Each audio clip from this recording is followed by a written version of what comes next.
Welcome back.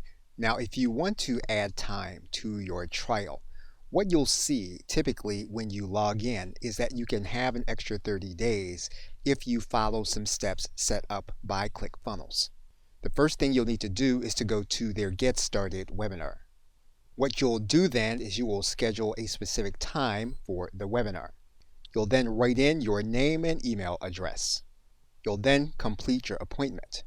And to qualify for the bonus, you'll need to show up to their onboarding webinar. You'll then need to choose their next challenge. And to be aware, there will be a cost associated with the challenge. The time selection typically goes out 72 hours from the time that you are entering this particular challenge.